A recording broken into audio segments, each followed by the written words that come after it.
ကျက်တာလေးသားသမီးများအားလုံးမင်္ဂလာပေါင်းနဲ့ပြည့်စုံပါစေလို့ဥစ္စာပထမလက်ပေါ်စတာကားပါဖြစ်ပါတယ်ကျွန်တော်ကဆရာကြီးကိုဖြစ်ပါတယ်ကျက်တာလေးသားသမီးများအတွက်26ရက်တလ2026ခုနှစ်ကနေပြီးတော့1ရက်2လ2026ခုနှစ်အတွက်တပတ်စာဟောစတဲ့ကကြမအကြောင်းအကျိုးအကောင်းအဆိုးများကိုဟောပြောတင်ပြပေးခြင်းပါတယ်ကျက်တာလေးသားသမီးများဒီတပတ်အတော်အတွင်းမှာမိမိတို့အရင်ကစူးစမ်းအားထုတ်ထားတဲ့လုပ်ငန်းတွေဒီလုပ်ငန်းတွေရဲ့အောင်မြင်မှုအတိအပွင့်ကိုဒီတစ်ပတ်အတွင်းမှာရရှိနိုင်တဲ့အခြေအနေပိုင်းဆိုင်ရာလေးတွေကြုံတွေ့ရတတ်တယ်။ကိုယ်စိုက်ထားတဲ့အပင်ကိုယ်တိုင်ရိတ်တင်ရလိမ့်မယ်။ကိုစူးစမ်းအားထုတ်ထားတဲ့အရာအခွင့်အရေးအခွင့်အလမ်းတွေမိမိကိုယ်တိုင်ခံစားရမယ်ရက်တတစ်ပတ်လို့ဒီလိုဆိုရမှာဖြစ်တယ်။ဒီလိုအကြောင်းရင်းမျိုးလေးတွေကြုံတွေ့လာနိုင်တဲ့ရက်တတစ်ပတ်လို့မှာဖြစ်ပေါ်တတ်တယ်။ဒါပေမဲ့တစ်ခုရှိတာကတော့ဒီရက်ပိုင်းအတော်အတွင်းမှာကြာတာပရိသားသမီးတွေရဲ့စိတ်မိမိရဲ့စိတ်အတွေးအခေါ်တွေမှာကတော့နည်းနည်းလေးအသက်ဘလောက်ပဲငင်ငယ်လူကြီးစိတ်ကြီးဝင်နေလိမ့်မယ်အလုပ်တစ်ခုခုလုပ်မယ်ဆိုလို့ရှိရင်မှားမလားမသိအဆင်ပြေပါမလားမသိဒီအလုပ်ရဲ့အကြောင်းကိုအစတစ်ချက်ကနေပြီးတော့ဟိုအရှိအဝေးစဉ်းစားပြီးတော့နော်အတွေးများတဲ့ပုံစံမျိုးလေးတွေကြုံတွေ့နေရတယ်ဒီလိုဘိုင်းဆိုင်ရာလေးတွေကြုံတွေ့နေရတယ်တခုအကြံပေးခြင်းပါတယ်အရန်သာရောအတွေးမများပါနဲ့လှုပ်ရှားရှိတာကိုလုပ်ပါမိမိရဲ့အောင်မြင်မှုတို့ဒီမိမိကိုယ်တိုင်ရရှိတော့မယ့်အခြေခံဖြစ်တယ်လို့မိမိကြိုးစားထားတဲ့အရာတွေဒီမိမိတို့ကိုယ်တိုင်ပြန်လည်ရရှိလာနိုင်တဲ့ရက်တတစ်ပတ်လို့ဆိုရမှာဖြစ်တယ်ဒီလိုရရှိလာနိုင်တဲ့အတွက်ကြောင့်မို့လို့လေဒီရက်တတစ်ပတ်အတော်တည်းမှာအရန်တာရောအတွေးမများဖို့အတွက်အကြံပေးခြင်းပါတယ်တချို့သောကိစ္စရက်တွေဒီမှာကြိုးစားထားသမျှအရင်ကကြိုးစားထားသမျှအခုမှမိမိရဲ့ကံအခွင့်အလမ်းပွင့်လန်းပြီးတော့အောင်မြင်မှာဖြစ်တယ်အရင်ကကြိုးစားတယ်လောက်တယ်အခွင့်အရေးမပေါ်လာဘူးအခွင့်အလမ်းမပေါ်လာဘူးအကျိုးမြတ်မပေါ်လာဘူးဒီလိုပုံစံမျိုးတွေဖြစ်ပေါ်နေတယ်ဒါပေမဲ့ဒီတစ်ပတ်မှာကတော့အဲ့ဒီရဲ့ကြိုးစားမှုတွေဒီတစ်ပတ်မှာပို့ပြီးတော့အခွင့်အရေးအခွင့်အလမ်းအကျိုးမြတ်တွေပေါ်လာလိမ့်မယ်လုပ်ငန်းနဲ့ပတ်သက်ပြီးတော့အေးအေးဆေးဆေးဘဝကိုအထိုင်ကျတဲ့လုပ်ငန်းမျိုးလေးတွေလောက်ကင်ရတဲ့အခြေအနေပိုင်းဆိုင်ရာလေးတွေကြုံတွေ့ရနေတယ်ဒီလိုကြုံတွေ့ရဖို့ကိုလေမိမိရဲ့အထက်လူကြီးမိခင်တော်၎င်းအမတော်၎င်းဒါမှမဟုတ်လို့ရှိရင်အတော်တော်၎င်းအမျိုးသမီးနဲ့ပတ်သက်တဲ့လူတွေရဲ့ကူညီဆောက်ရှောက်မှုအကူအညီကောင်းလေးတွေနဲ့အဆင်ပြေချုံးမွေးတဲ့လုပ်ငန်းပိုင်းဆိုင်ရာလေးတွေအကြောင်းရင်းမျိုးလေးတွေမိမိရဲ့အကျိုးမြတ်လေးတွေရရှိလာမယ်ရက်သက်တစ်ပတ်လို့ဆိုရမှာဖြစ်တယ်ဒီရက်သက်တစ်ပတ်အတော်တည်းမှာနော်နေရာထိုင်ခင်းပြောင်းလဲတာနေရာထိုင်ခင်းပြင်ဆင်တာလုပ်ငန်းနဲ့ပတ်သက်ပြီးလုပ်ငန်းတိုးချဲ့တာလုပ်ငန်းနဲ့ပတ်သက်ပြီးလုပ်ငန်းပြင်ဆင်တာနော်အိမ်နဲ့ပတ်သက်ပြီးအိမ်အလှဆင်တာဒါမျိုးလေးတွေကြုံတွေ့ရလိမ့်မယ်ဒါမျိုးလေးတွေပြုလုပ်ရလိမ့်မယ်ဆိုင်နဲ့ပတ်သက်လို့ရှိလို့ရှိရင်လည်းဆိုင်နဲ့ပတ်သက်ပြီးတော့ပြင်ဆင်တာတို့ပြုပြင်တာတို့ပြောင်းလဲတာတို့ဒါမျိုးလေးတွေကြုံရလိမ့်မယ်အလှဆင်တာတို့ဒါမျိုးလေးတွေပြုလုပ်ရလိမ့်မယ်ဒီလိုပြုလုပ်ရမယ်ဆိုလို့ရှိရင်လည်းအကြောင်းမျိုးမျိုးနဲ့အဆင်ပြေလာနိုင်တယ်အောင်မြင်လာနိုင်တယ်ပုံမူပြီးတော့တိုးတက်လာနိုင်တယ်လုပ်ငန်းနဲ့ပတ်သက်ပြီးတော့အဆင်ပြေချောမွေးစရာကိစ္စရပ်တွေကြုံတွေ့နိုင်တဲ့ရက်သက်တစ်ပတ်လို့ဆိုရမှာဖြစ်တယ်ဒီရက်သက်တစ်ပတ်အတော်အတွင်းမှာရက်ဝင်းမြေကြားခရီးနဲ့ပတ်သက်တဲ့ကိစ္စရပ်လေးတွေကြုံတွေ့ရတတ်တယ်လို့အဝေးကလူတွေနဲ့တော့ပြဿနာလေးတွေနည်းနည်းရှိတတ်တယ်ညီကိုမောင်နှမတော်၎င်းမိသားစုဝင်တော်၎င်းအတိမဲဆွေတော်၎င်းရက်ဝင်းမြေကြားမှာရှိတဲ့သူတွေနဲ့တော့နည်းနည်းလေးပြဿနာလေးတွေအချင်းများတတ်တဲ့ပုံစံမျိုးလေးတွေကြုံတွေ့ရတတ်တယ်ဒီလိုမျိုးလေးတွေကြုံတွေ့ရတတ်တယ်နောက်တစ်ခုကပြည်တွင်းခရီးယာယီခရီးလေးတွေကြုံတွေ့ရတတ်တယ်ယာယီခရီးလေးတွေတွားရတတ်တဲ့အခြေအနေပိုင်းဆိုင်ရာလေးတွေရဲ့ဒီရက်သက်တစ်ပတ်အတော်တည်းမှာကြုံတွေ့ရနိုင်တဲ့ရက်သက်တစ်ပတ်ဖြစ်ပါတယ်နောက်တစ်ချက်မှာကတော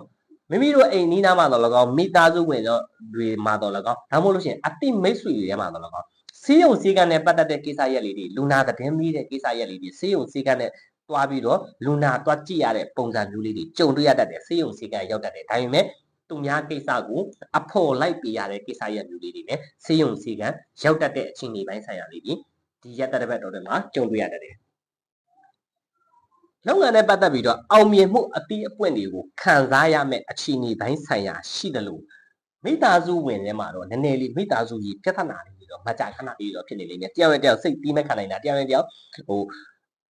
်စိတ်ဘယ်လိုပြောရမလဲဆိုလို့ချင်းတယောက်နဲ့တယောက်နည်းနည်းလေးစိတ်အခက်မသိတဲ့ပုံစံမျိုးလေးတွေနည်းနည်းလေးကြုံရတတ်တယ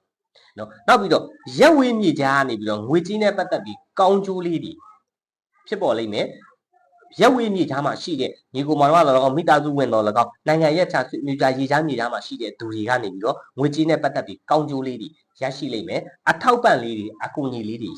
ရရှိလိမ့်မယ်ပေးအပ်ပြလာတဲ့အနေအထားပိုင်းဆိုင်ရာလေးတွေကြုံတွေ့ရမယ်ရက်သက်တစ်ပတ်လို့ဆိုရမှာဖြစ်တယ်ဒီရက်သက်တစ်ပတ်တော့အတွင်းမှာအဲ့ဒါမျိုးလေးတွေအများဆုံးကြုံတွေ့ရတယ်ဒီရက်တဲ့အတွင်းမှာကျတာပတိသားသမီးများကိုယ်စိတ်နဲ့ကိုယ် ပေါ့နော်အရန်ကရောအတွေးလွန်တာမျိုးတွေမဖြစ်စေချင်ဘူးစိုးရိမ်မှုလွန်တာလေးတွေမဖြစ်စေချင်ဘူးဒီရက်တော့တည်းမှာစိုးရိမ်မှုလွန်တာတော့လည်းကောင်းဒါမှမဟုတ်လို့ရှိရင်ဟိုအပြိုင်ဆိုင်အတိုက်ခံတွေကမိမိကိုမနာလိုသူတွေကနော်မကောင်းသောပညာရက်တွေမကောင်းသောအရာလေးတွေအတော်အတိုက်လေးတွေလုံမှာမကောင်းသောပညာရက်လေးတွေနဲ့ပြုစားတာတောက်ရှက်တာမျိုးလေးတွေဖြစ်မှာကိုစိုးရိမ်နေတယ်ဒီလိုပုံစံမျိုးလေးတွေစိုးရိမ်စိတ်လေးတွေမြင့်မားနေတယ်စိုးရိမ်စိတ်လေးတွေဖြစ်ပေါ်နေတတ်တဲ့အခြေအနေပိုင်းဆိုင်ရာလေးတွေကြုံတွေ့ရတယ်ဒီလိုကြုံတွေ့နေတယ်ဆိုလို့ရှိရင်တော့ဒီစိတ်လေးတွေကိုအတတ်နိုင်ဆုံးလျှော့ချပေးဖို့အတွက်အကြံပေးခြင်းတယ်တကယ်တမ်းတော့မိမိစိတ်ပူနေတဲ့အရာလေးတွေတိတ်ပြီးတော့မဖြစ်လာပါဘူးတချို့သောအရာလေးမှာတချို့ကိစ္စရက်လေးတွေမှာလူယုံဒုက္ခပေးလို့မိမိဘဝပြတ်ခဲ့ဘူးတဲ့နော်ရှေ့ကဖြစ်ခဲ့ဘူးတဲ့အရာတွေကိုပြန်ပြီးတော့တွေးမိနေတတ်တယ်ပြန်ပြီးတော့သတိရနေတတ်တယ်ဒါမျိုးကိုထပ်ဖြစ်မှာကိုစိုးရိမ်နေတတ်တယ်ဒီလိုမျိုးစိုးရိမ်နေမယ်ဆိုလို့ရှိရင်တော့ဇာတာပရိသပညာအကြံပေးခြင်းပါတယ်မိမိတို့စိုးရိမ်စိတ်မိတ်ဆွေတို့ရဲ့စိုးရိမ်စိတ်တွေမဖြစ်ပါဘူးနော်မဖြစ်ပါဘူးလို့အကြံပေးခြင်းပါတယ်ဖြစ်လာဖို့အနေအထားမရှိပါဘူးအရန်ကရောမစိုးရိမ်ပါနဲ့လို့အကြံပေးခြင်းပါတယ်နော်လုပ်ငန်းနဲ့ပတ်သက်လာလို့ရှိရင်တော့အတတ်နိုင်ဆုံးဒီရက်တက်တဲ့ဘက်အတော်တက်မှာလုပ်ငန်းနဲ့ပတ်သက်ပြီးစိတ်ကူးမရင်ပါနဲ့အတွေးမများပါနဲ့ပတ်ဝန်းကျင်ကပြောတဲ့စကားအပေါင်းအသင်းမိတ်ဆွေတွေကပြောတဲ့စကားတွေကိုအရန်ကရောမယုံသားပါနဲ့နော်အပေါင်းအသင်းမိတ်ဆွေတွေကမိမိကိုဘယ်လိုပြောမလဲဆိုလို့ရှိရင်အပျော်ပါးနဲ့ပတ်သက်တာတခြား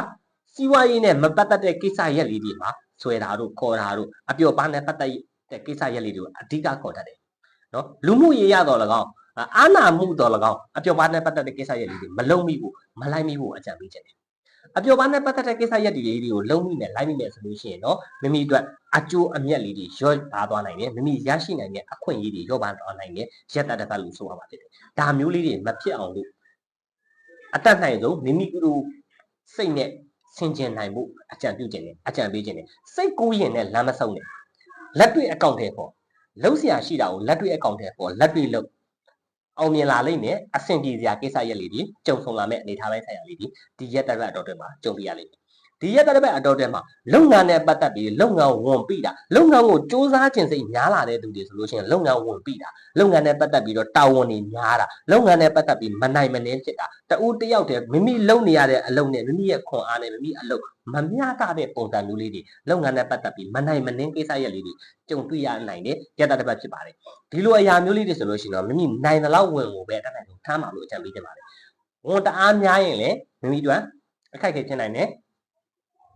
ဒါကြောင့်ဒီတစ်ပတ်အတော်တွင်မှာနိုင်တဲ့လောက်ဝင်ကိုပဲထမ်းစီခြင်းတယ်တအားကြီးလောက်တောင်ဝန်ပိတာမျိုးစိတ်ပရက်ရှာများတာမျိုးစိတ်ဖိစီးမှုများတဲ့အလုပ်ငန်းမျိုးလေးတွေကိုတက်နိုင်ဆုံးရှောင်ပြေးခြင်းတယ်နော်ဘာဖြစ်လို့လဲဆိုတော့လုပ်ငန်းကိုင်ငန်းနဲ့ပတ်သက်ပြီးတော့စိတ်ပင်ပန်းလူပင်ပန်းကြုံတွေ့ရတတ်တယ်အခွင့်အရေးအခွင့်အလမ်းရှိတော်ညာလေစိတ်ပင်ပန်းလူပင်ပန်းကြုံတွေ့နေရတတ်တယ်ရက်တစ်ပတ်ဖြစ်တတ်တဲ့အနေအထားမျိုးပါလုပ်ငန်းနဲ့ပတ်သက်ပြီးတော့လုပ်ငန်းဝန်ပိတာမျိုးတွေဖြစ်ပေါ်တတ်တယ်ဌာနဆိုင်ရာဝန်ထမ်းများလကစားဝန်ထမ်းများအနေနဲ့လေအထက်လူကြီးကပေးရလာတဲ့လုပ်ငန်းတွေတာဝန်တွေကမိမိပေါ်မှာမထမ်းဆောင်နိုင်တဲ့တာဝန်မျိုးမိမိအနေနဲ့လူရောစိတ်ရောပင်ပန်းရနိုင်တဲ့တာဝန်မျိုးတွေဖြစ်ပေါ်နိုင်တယ်ဒါကြောင့်မို့လို့ဒီရက်တစ်ပတ်အတော်တွင်မှာအတတ်နိုင်ဆုံးမိမိရဲ့တာဝန်တွေမိမိရဲ့ဝတ္တရားတွေကိုအရန်ကာရောဖိပြီးတော့မယူပါနဲ့တာဝန်ယူခြင်းစိတ်ကိုအရန်ကာရောမထားဘူးတော့ကိုတော့အကြံပေးခြင်းပါတယ်။ဘာဖြစ်လို့လဲဆိုလို့ရှိရင်လုပ်ငန်းနဲ့ပတ်သက်ပြီးမနိုင်မနှင်းကိစ္စရက်လေးတွေလုပ်ငန်းကိုမိမိကမနိုင်တော့တဲ့အခြေအနေပိုင်းဆိုင်ရာလေးတွေကြုံတွေ့သွားတတ်တဲ့ရက်တတစ်ပတ်မျိုးဖြစ်ပေါ်တတ်ပါတယ်။ဖြစ်ပေါ်နေနိုင်တဲ့အခြေအနေပိုင်းဆိုင်ရာရှိပါတယ်။အခြေအနေနဲ့ပတ်သက်လာလို့ရှိရင်အိမ်တော်ရေးနဲ့ပတ်သက်လာလို့ရှိရင်ဒီတစ်ပတ်အတော်အတွင်းမှာဇာတာပရိသာသမီများအခြေရေးထက်ကိုငွေကြေးကိုပို့ပြီးစိတ်ဝင်စားနေတယ်။အခြေရေးနဲ့ပတ်သက်ပြီးထက်ကိုငွေကြေးပို့ပြီးစိတ်ဝင်စားနေတတ်တယ်လို့အခြေအနေနဲ့ပတ်သက်ပြီးလမ်းကွဲထားတဲ့သူတွေတယောက်နဲ့တယောက်လမ်းခွဲထားတဲ့သူတွေမိမိရဲ့ချစ်သူပြန်လာနိုးနဲ့မျော်လင့်နေတဲ့အခြေအနေပိုင်းဆိုင်ရာလေးတွေကြုံတွေ့နေရတတ်တယ်လို့ဒီလိုကျွန်တော်တို့လိုတပတ်စာအဟောလေးတွေဟောနေတဲ့ဆရာတွေတယောက်ပြီးတယောက်ဟိုလူကလာမယ်ဒီလူကမလာဘူးဟိုလူကလာမယ်ဒီလူကမလာဘူးဒီအပေါ်မှာစိတ်တာယာမှုနဲ့နော်မျော်လင့်ချက်နဲ့အချိန်ကုန်နေလိမ့်မယ်အရန်ကာရောမမျော်လင့်ပါနဲ့လို့တော့အကြံပေးတင်ပါတယ်ကြံတာကတော့ကိုယ်တိုင်ဆုံးဖြတ်ပါနော်အရန်ကာရောမမျော်လင့်မှုတော့ကိုတော့ကျွန်တော်အနေနဲ့အကြံပေးလိုပါတယ်အကြံပေးခြင်းပါတယ်နော်မိသားစုရေးအိမ်တွင်းရေးနဲ့ပတ်သက်လာလို့ရှိရင်မိသားစုရေးတော့ပြဿနာလေးတွေမကြာခဏဖြစ်တတ်တယ်လို့ညီကိုမောင်နှမချင်းအောက်လက်ငယ်သားချင်းတွေရောတယောက်တယောက်စိတ်ဝမ်းကွဲတာမျိုးအဆင်မပြေတာမျိုးလေးတွေဖြစ်ပေါ်တတ်တယ်ဒါမျိုးလေးတွေဖြစ်ပေါ်တတ်တယ်လုပ်ငန်းကိုင်ငန်းတွေမှာလည်းအောက်လက်ငယ်သားနဲ့ပတ်သက်တဲ့ပြဿနာလေးတွေမကြာခဏလေးတွေတော့ရင်ဆိုင်ရတတ်တဲ့ရက်တတစ်ပတ်ဖြစ်ပေါ်တတ်တဲ့အခြေအနေပိုင်းဆိုင်ရာလေးတွေကြုံတွေ့ရတတ်ပါတယ်ဇာတာပရိသသမီးများအတွက်ဒီတစ်ပတ်တာအတော်အတွင်းမှာကျမ်းမာရေးနဲ့ပတ်သက်လာလို့ရှိရင်နော်ကျမ်းမာရေးနဲ့ပတ်သက်လာလို့ရှိရင်နော်ခေါင်းမူးတာခေါင်းဝေတာခေါင်းခိုက်တာမျိုးလေးတွေခါကြလို့ရှိရင်အိပ်ရပြတ်တာမျိုးလေးတွေစိတ်ပင်ပန်းလူပင်ပန်း